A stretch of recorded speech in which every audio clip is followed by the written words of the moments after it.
everybody. Welcome to the very first episode of the Adoptee Table Podcast. My name is Danae, and I am a transracial adoptee originally born in Haiti but brought to Canada through the process of adoption. On today's episode, I thought it would be a good idea to kind of get back to the basics and learn a little bit about what adoption is from my perspective, as well as learn about the different types of adoption, what the difference is between an open adoption versus a closed adoption, while also me talking a little bit about how I came to Canada and my experience being an adoptee. So, if any of that seems remotely interesting to you, I encourage you to continue to listen to this episode. Get something to drink, get something to eat, get comfy as we kind of do a little deep dive into the world of adoption and hear it from a perspective of an adoptee.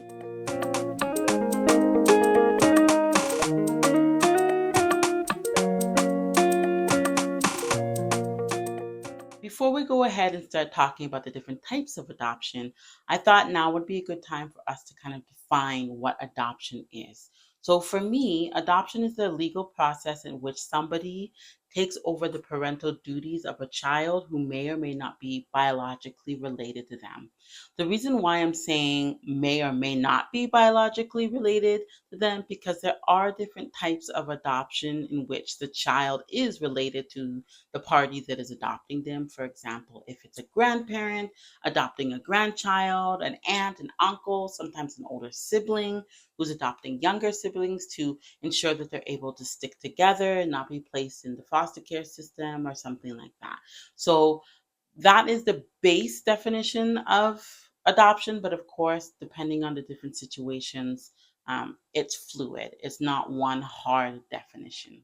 So when we're talking about the different types of adoption, I'm only going to be focusing on two types. We're going to be talking about transracial adoptions as it pertains to both domestic and international adoption. So first, let's take a look at what domestic adoption is. A domestic adoption is exactly what it sounds like. It is the process in which a child is adopted, usually at birth. I would say there's a high percentage of children who are adopted straight from the hospital, maybe a couple days old, maybe even before they've been born. There's an agreement in which the family has gone through all the legal process to legally adopt the child who is yet to be born. And that type of adoption can also be transracial as well. For example, if an African American child is adopted by a Caucasian family, they are considered transracial and they are also considered domestic because they have not had to immigrate from another country to be a part of this adoptive family. And there's different reasons as to why adoption takes place in a domestic setting. Maybe, like I mentioned, maybe the parent is very young. They've decided to give up their child for adoption even before giving birth.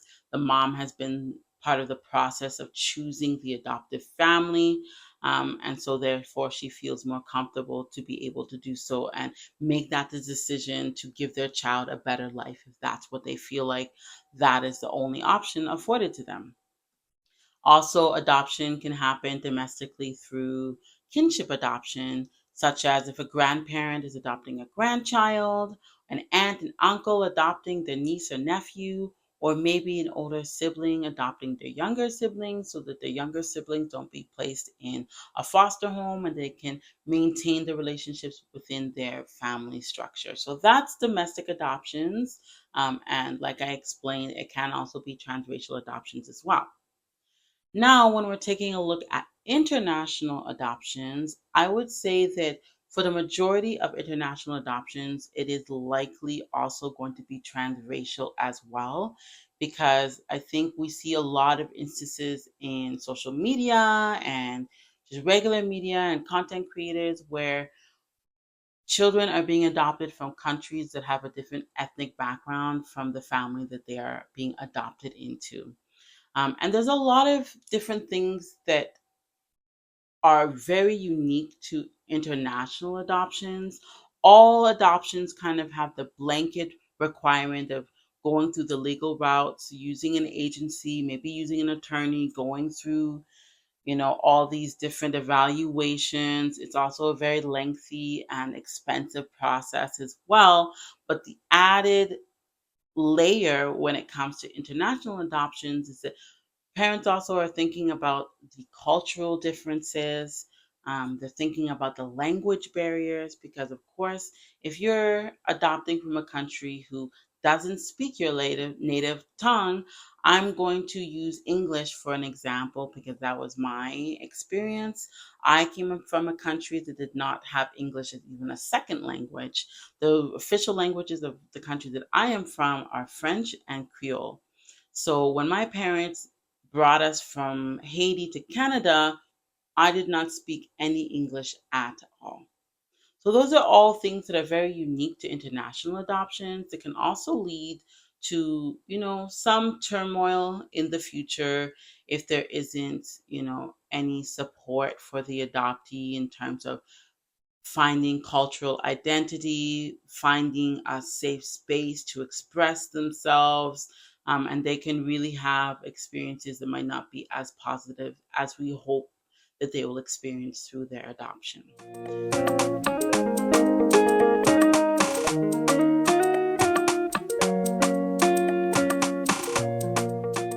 So, what does adoption mean to me? I'm going to talk a little bit about my own adoption story. In the beginning, it's really more so a recollection of what my parents have told me about my adoption, because to be completely honest with you, I was under 4 years old. I don't remember what happened. I just relive what happened through the documentation video that my parents took at the time, and also just by the stories that they've told me over the years about how I was, and how the experience was for them. So I was adopted from Haiti in 1996. And at the beginning of the video that my parents took of the adoption process, they're headed at YVR. They're getting ready to board the plane. They're also with another family that is adopting from the same orphanage as they were going to. So everybody's talking about how they're excited to get there, to get to Haiti, and blah, blah, blah. And this was before 9/11. So there's a section of the video where my dad is actually able to get into the cockpit and be with the pilot. And that was a really big highlight throughout the video, of him having that experience.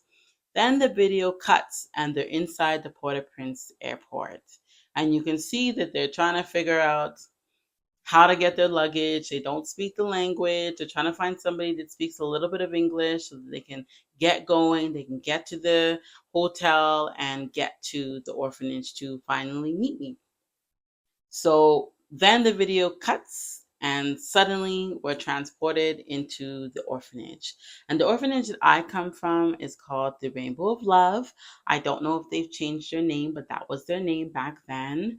And you just see my parents trying to engage other children in the orphanage. We see me sitting in a bunk bed, and I'm flipping through a book that they actually had made that had pictures of family members, and the caretakers in the orphanage were explaining all of this to me, and they were going, Mama, Papa.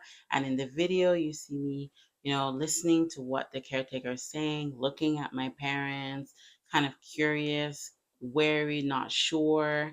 And it was honestly, a very cute video to be watching. I don't remember none of it, but it's great to see myself and be like, oh, okay. And then after that, the video shoots over to me being in a hotel with my parents. I'm assuming they've spent about a week with us in the orphanage, and now they're getting ready to take us back to Canada.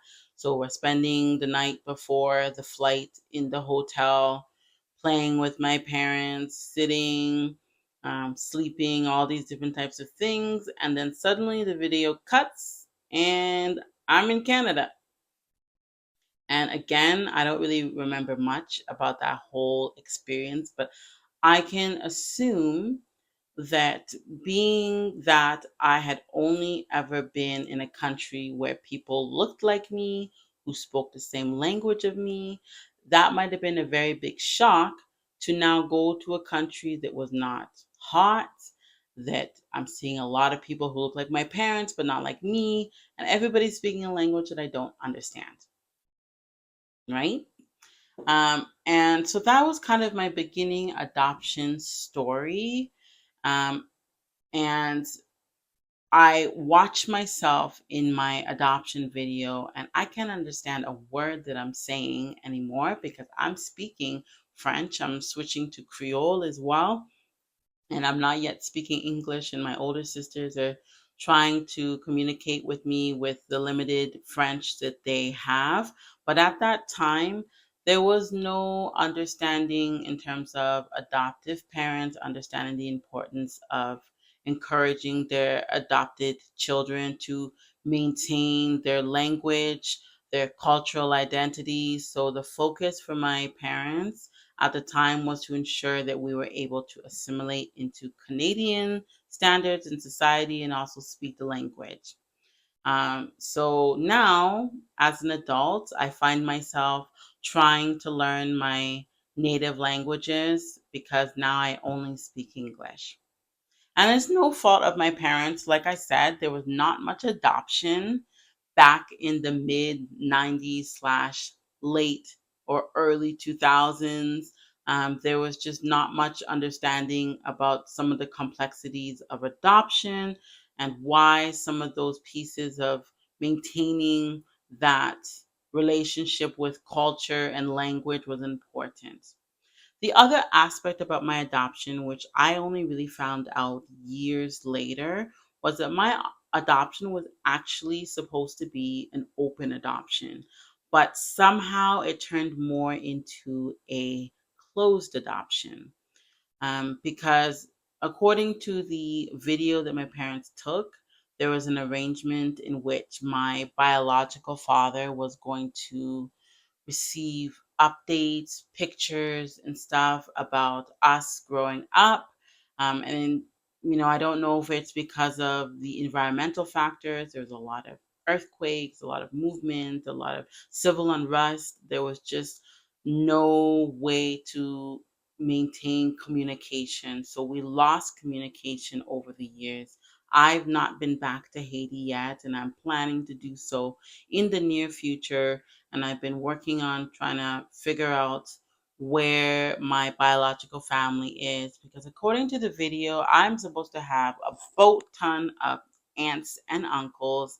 I'm also not one of two children, I'm one of seven apparently, but we have no idea where they are, were they adopted, are they still in Haiti, are they even alive?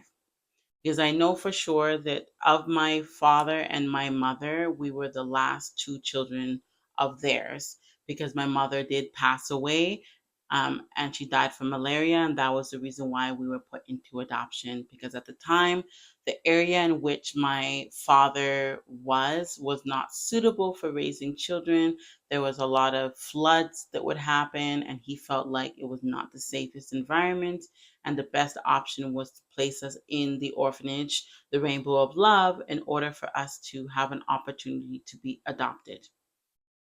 One thing that I really appreciate about what my parents did in terms of at least giving me some answers and clarity as to my adoption is that they had an interview, I guess you can say, with my biological father through an interpreter where they asked a lot of questions. And that's how I know I'm not an only child. I have several other siblings. That's how I know I have lots of aunts and uncles, at least on my dad's side.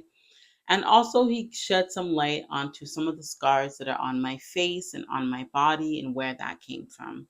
Because without that video, I would have had no idea what happened. And according to my dad, what happened was that I was at my maternal grandmother's house, and somehow I had got in the middle of a cockfight, and therefore I got pretty injured, and I have lifelong scars as evidence of that. Again, I don't remember that at all.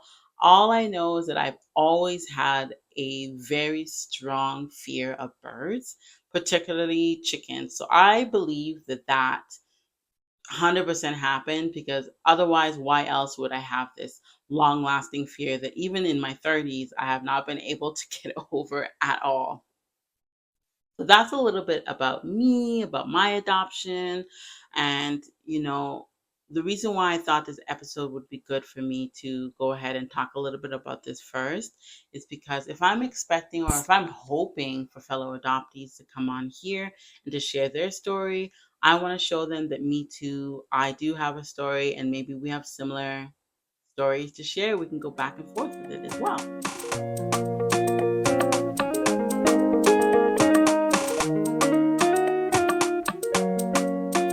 I'm going to go ahead and stop the episode there. We've really dived into a lot of topics today, and I don't want the episode to be too long because when you absorb too much information, it is really easy to forget and to not retain any of the information that you've heard. So we're going to pause it there. We're going to pick up the conversation another time. I really hope that you enjoyed this episode. I hope that you learned something, you got something out of it. If you have any questions, please feel free to leave a comment below. If you are an adoptee and you want to reach out because you want to share your own adoption story, please email us at theadopteetable@gmail.com. You can also DM us on social media at the Adoptee Table. We are really looking for more people to have dialogue with, whether you're a professional that works with adoptees or maybe you're an adoptive parent, you have a question. I'm here to answer. I'm here to respond. And again, we want to be a supportive network. We want to be a supportive community. And we really hope that you will tune in to our next episode coming out soon.